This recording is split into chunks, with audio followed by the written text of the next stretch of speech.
کشمیری لوک کہانیاں۔ یہ کتاب لوک ورثہ اسلام آباد نے شائع کی۔ تحقیق اور ترجمہ رسول طاؤس بانہالی۔ پہلی کہانی کا نام ہے کش دیو اور میر پری۔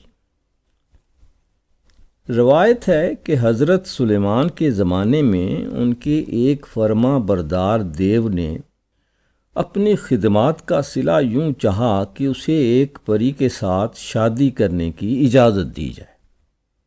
اس دیو کا نام کش تھا اور اس کی حسین محبوبہ میر پری کہلاتی تھی۔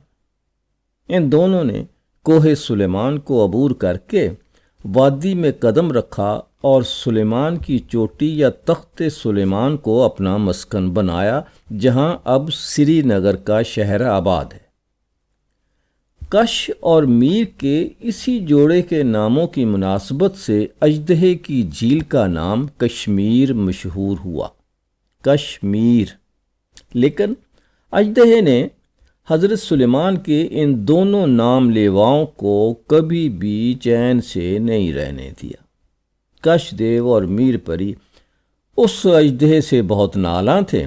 انہوں نے خدا سے دعا مانگی کہ اللہ تعالی حضرت سلیمان کے صدقے اس اژدہے کو فنا کر دے۔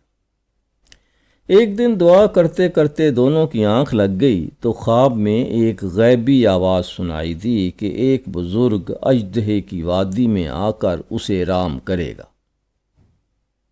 پھر یوں ہوا کہ اچانک اژدہا غائب ہو گیا۔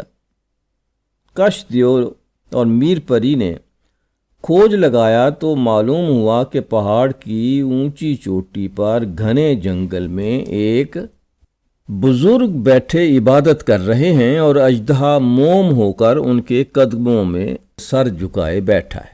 بزرگ نے اژدہے کو حکم دیا کہ وہ حضرت سلیمان کے ان نام لیواؤں کو وادی میں رہنے کی جگہ دے، لیکن اژدہا بولا کہ حضور، میں تو فقط آپ کا خادم ہوں کہ آپ اشرف المخلوقات ہیں۔ آپ میرے ساتھ چل کر جہاں بھی چاہیں قیام فرمائیے، میں آپ کی خدمت کرتا رہوں گا۔ تب ان بزرگوار نے کش اور میر سے کہا کہ وہ اسی جنگل میں قیام کریں اور کل صبح یا شام کے وقت پہاڑ کی اونچی چوٹی سے وہ منظر دیکھیں جو انہیں تخت سلیمان یعنی موجودہ سری نگر میں یہاں سے صاف دکھائی دے گا۔ یہ کہہ کر وہ بزرگ اژدہے کی پیٹھ پر سوار ہو کر سری نگر کی طرف چل دیے۔ اژدہے نے کہا، حضور، اگر آپ ساری عمر یوں ہی میری پیٹھ پر گزار دیں تو یہ میرے لیے بہت بڑی سعادت ہوگی۔ روحانی بزرگ نے کہا کہ میرے پاؤں مٹی پر ہونے چاہیے، کیونکہ میں اسی صورت میں اپنی عبادت کا سلسلہ جاری رکھ سکتا ہوں۔ اژدہے نے اپنی دم کو پانی پر زور سے مارا اور اس جگہ کی زمین خشک ہو گئی۔ انہوں نے یہاں پر صبح کی نماز ادا کی اور دعا مانگنے میں مصروف ہو گئے۔ پہاڑ کی چوٹی سے کش دیو اور میر پری یہ سارا منظر دیکھ رہے تھے۔ کیا دیکھتے ہیں کہ ان بزرگ کی روحانی قوت سے جیسے ان کا جسم بھی پھیلتا جا رہا ہے اور اژدہا اپنی پوری قوت سے پانی کو دھکیلتے ہوئے پیچھے کی طرف کھسک رہا ہے۔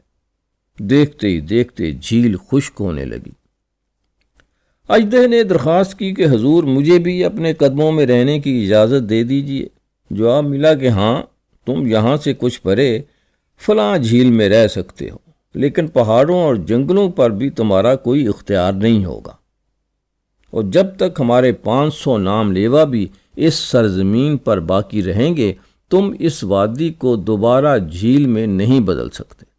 اس کے بعد 500 بزرگوں کا ایک قافلہ آیا اور انہوں نے وادی میں ڈیرے ڈال دیے۔ پھر قدم قدم پر بستیاں بستی رہیں، لیکن اژدہا اپنی جھیل سے باہر نہ نکلا اور نہ کبھی اس کی اولاد نے انسانوں کو تنگ کیا۔ کہا جاتا ہے کہ چشموں میں پائی جانے والی مچھلیاں بھی اسی اژدہے کی اولاد ہیں، اسی لیے چشمے کی مچھلیوں کا شکار بھی ہم لوگوں پر حرام ہے۔